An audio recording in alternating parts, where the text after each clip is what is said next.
अस्सलाम वालेकुम everyone, welcome back to my channel all in one education. तो आज हम अपना कंटिन्यू करेंगे database management system. Last video में हमने सॉल्व किया था कॉन्फ्लिक्ट सीरियलाइजेबिलिटी। आज की वीडियो में हम सॉल्व करेंगे व्यू सीरियलाइजेबिलिटी, जो कि मेरे वापस ये रिकॉर्ड वीडियो है, क्योंकि पिछले वाले में मैंने आपको जैसे कि बताया था कॉन्फ्लिक्ट सीरियलाइजेबिलिटी में जो वीडियो में इशूज़ थे वो इसमें भी थे। तो ये वीडियो मैं दोबारा से बना कर अपलोड कर रहा हूँ ताकि आपको अच्छे से क्लियर हो जाए।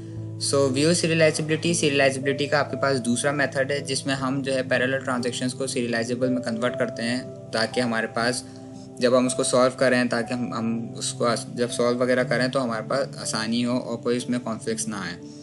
तो सीरियलाइजेबल में सबसे पहले आपके पास यहाँ पे A=50 लिखा हुआ है। यहाँ पे एक डमी डेटा जो कि मैंने आपको कॉन्फ्लिक्ट सीरियलाइजेबिलिटी में भी बोला था कि आपको डमी डेटा डाल के चेक कर सकते हैं कि सेम वैल्यू आ रही है या नहीं। उसी से हमारे को पता चलता है कि हमने जो सीरियलाइजेबिलिटी में कन्वर्ट किया है कि आया वो सीरियलाइजेबल है भी या नहीं। तो R फॉर रीड और राइट को मैंने यहाँ पे एक ऑपरेशन दिया है A-10, यानी जहाँ जहाँ राइट का आ रहा है वहाँ पर A में से एक 10 को माइनस कर दो। तो ये मैंने इसलिए लिखा है ताकि यहाँ पर हम जो है वैल्यू डाल के चेक करने वाले हैं, इसलिए।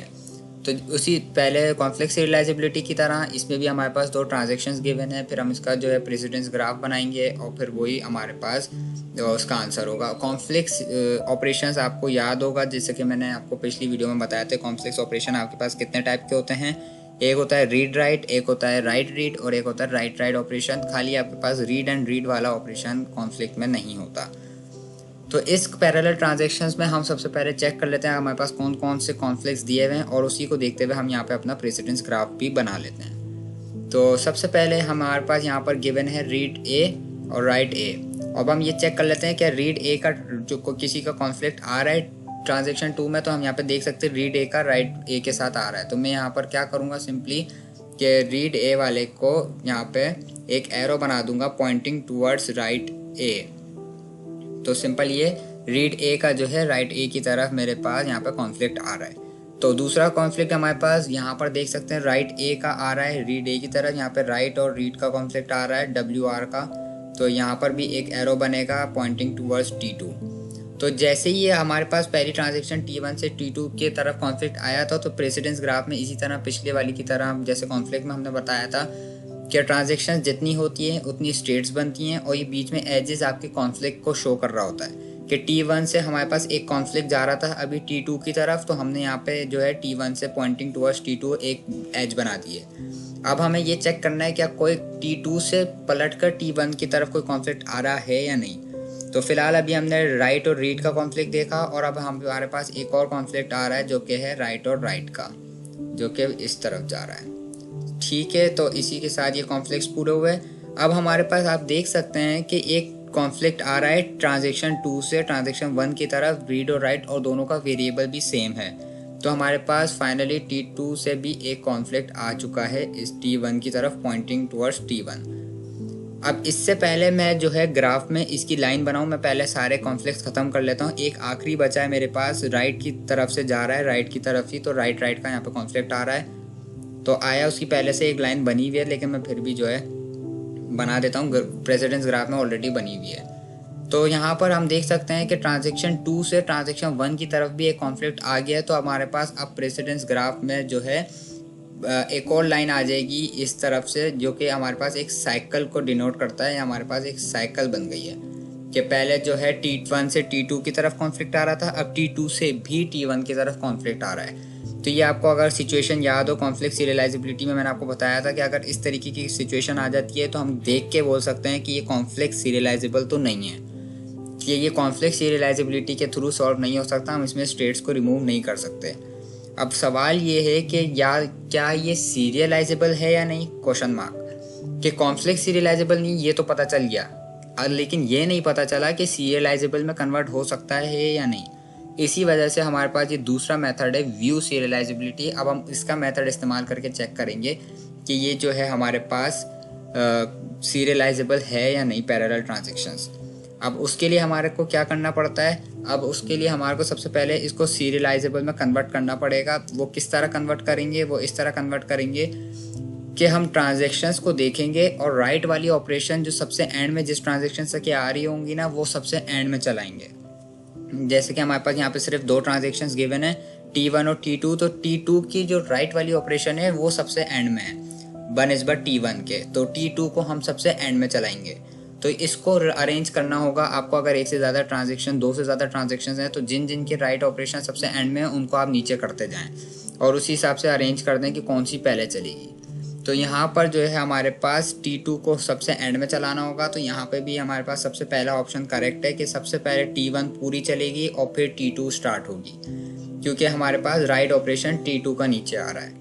तो हमको हमारे पास कुछ इस तरह दिखेगा, ये राइट है, W है, राइट है और वापस से रीड है और फिर वापस से राइट ए। तो ये हमारे पास बन तो गया है। अब हमें प्रूफ किस तरह करना है कि ये सीरियलाइजेबल है या नहीं, वो इस तरह हम प्रूफ करेंगे। अब हमने जाना होगा ऊपर एग्जाम्पल के तौर पे, जो हमने यहाँ पर डमी डेटा जो लिया था a = 50। अब आप यहाँ पर देख सकते हैं कि a = 50 था, तो यहाँ पर जब ट्रांजेक्शन 1 ने रीड किया a को तो उसको मिला होगा 50। ठीक है, उसको यहाँ पर मिल गया होगा 50। तो इसका मैं साइज वगैरह बढ़ा देता हूँ ताकि आपको अच्छे से नज़र आ जाए। तो उसको मिल गया होगा यहाँ पे 50।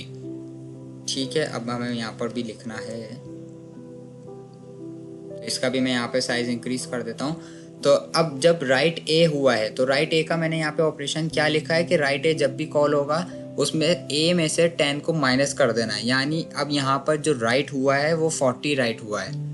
ठीक है, अब यहाँ पर हमारे पास 40 राइट हो गया है। अब जब इसने 40 राइट कर दिया तो उसी दौरान ट्रांजेक्शन 2 ने उसको इंटरप्ट किया और रीड कर लिया और उसको मिला 40। ठीक है, क्योंकि ट्रांजेक्शन 2 ने रीड किया, उसको मिला 40 क्योंकि वो राइट कर चुका था। अगर वो राइट नहीं करता तो वो एक अलग बात थी, लेकिन वो राइट कर चुका है, सेव कर चुका है, तो अब इसने रीड किया है 40। अब इसने 40 रीड किया है, तो अब हमारे पास ये वाले ट्रांजेक्शन 1 ने वापस उसके अंदर राइट कर दिया, यानी वापसी 10 सब्ट्रैक्ट होगा और ये हो गया अब 30। अब ये 30 हो चुका है, तो अब ये 30 हुआ है, तो वापस ट्रांजेक्शन 2 ने इंटरप्ट किया, लेकिन ट्रांजेक्शन 2 ने इस बार रीड नहीं किया, उसने राइट किया है। तो अब हमने यहाँ पे राइट किया तो हमारे पास वैल्यू हो गई 20। तो अब आप ये याद रखिएगा, ये पैरेलल ट्रांजेक्शन वाले की हमारे पास वैल्यू आई है 20। तो अब हमने जो सीरियलाइजेबल में कन्वर्ट किया है उसकी वैल्यू भी 20 आनी चाहिए जब हम बोलेंगे कि हमारी सीरियलाइजेबल ट्रांजेक्शन है, यानी हम उसको सीरियलाइजेबल में कन्वर्ट कर सकते हैं। और ये जो हमने कन्वर्ट किया है वो बिल्कुल एक्यूरेट है। अब उसके लिए हमें क्या करना होगा, हमें यही सेम डेटा, डमी डेटा नीचे इस्तेमाल करना होगा उसी में, कि जैसे कि हम यहाँ पर जो है, पहले तो मैं इनका साइज़ बढ़ा देता हूँ ताकि आपको अच्छे से क्लियर नज़र आ जाए। ठीक है, और इस तरफ भी जो है इसको मैं थोड़ा सा आगे कर देता हूँ। ठीक है, इसका भी मैं साइज इंक्रीज कर देता हूँ। अब जब यहाँ पर इसने रीड किया होगा ए को तो उसको मिला 50, ये डमी डेटा जब हमने स्टार्ट किया। अब इसने राइट किया तो ये हो गया 40 और अब इसने राइट किया तो ये हो गया 30। ठीक है, तो अब ये हो गया 30। अब आप जो है रीड ए की तरफ आएंगे, तो जब ट्रांजेक्शन 2 ने इसको रीड किया तो ये हो गया 30 और ट्रांजेक्शन 2 ने जब इसको राइट किया तो ये हो गया 20। तो हमने जो ऊपर पैरेलल वाली की है उसमें एक मिस्टेक है, यहाँ पर हमारे पास होना है इसको 30। वो क्यों? क्योंकि पहले ट्रांजेक्शन 1 ने रीड किया ए को तो उसको मिला 50, जब उसने उसमें राइट कर दिया ए को तो उसको मिला 40, यानी उसमें -10 हो गया। लेकिन उसी दौरान ट्रांजेक्शन 2 ने उसको इंटरप्ट किया और रीड कर लिया ए को तो उसको मिला 40, और उसी दौरान ट्रांजेक्शन 1 ने वापस उसके अंदर राइट कर दिया तो वो हो गया 30। लेकिन ट्रांजेक्शन 2 ने जब राइट किया है ना तो उसने दोबारा रीड नहीं किया था, तो जब उसने पहले रीड किया था तो उसको मिली थी 40, तो उसके अंदर अभी भी 40 ही स्टोर है। ट्रांजेक्शन 2 को पता है कि उसके अंदर अभी भी 40 है, उसको ये नहीं पता कि ट्रांजेक्शन 1 ने बीच में इंटरप्ट करके उसमें के अंदर वापस चेंज कर लिया, क्योंकि उसने तो रीड किया ही नहीं है। तो जब अब वो चेंज करने लगा है तो वो भी 40 में से 10 को माइनस कर रहा है और उसने भी 30 कर दिया। तो ये देखिए हमारे पास एरर आ गया कॉन्फ्लिक्ट्स की वजह से। तो अब यहाँ पर वैल्यू हमारे पास 30 मिली है और यहाँ पर हमारे पास सीरियलाइजेबल में 20 मिली है। तो 30 और 20 ये तो इक्वल नहीं है, तो हम कह सकते हैं ये जो है हमारे पास नॉट सीरियलाइजेबल है, ये सीरियलाइजेबल नहीं कहला सकता। तो ये पैरेलल ट्रांजेक्शंस हमारी सीरियलाइजेबल के तौर पर नहीं यूज़ हो सकती, ये कन्वर्ट नहीं हो सकती। तो ये आपका मेथड था व्यू सीरियलाइजेबिलिटी का। होपफुली आपको ये क्वेश्चन समझ आ गया होगा। मैं आपको एक ओवरव्यू दे देता हूँ ये हमारा डमी डेटा था A = 50, R फॉर रीड और W से R A में से 10 माइनस कर देना है। तो ये हमारे पास पैरेलल ट्रांजेक्शंस थी T1 T2 की। ये इसका प्रेसिडेंस ग्राफ जो कि इसमें एक साइकिल क्रिएट हो रहा था, इसलिए ये कॉन्फ्लिक्ट सीरियलाइजेबल नहीं था। अब सीरियलाइजेबल है यानी ये चेक करने के लिए हमने इसमें डमी डेटा को पुट किया है और एंड में वैल्यू सेम ना होने की वजह से हमें पता चला है कि ये सीरियलाइजेबल नहीं है। तो उम्मीद करता हूँ ये आपको क्वेश्चन समझ आ गया होगा। मिलते हैं नेक्स्ट वीडियो में, तब तक के लिए अपना ख्याल रखें, चैनल को सब्सक्राइब कर दें, बेल आइकन को हिट कर दें ताकि जब कोई नई वीडियो है उसको नोटिफिकेशन आपको आ जाए। तब तक के लिए अल्लाह हाफिज़।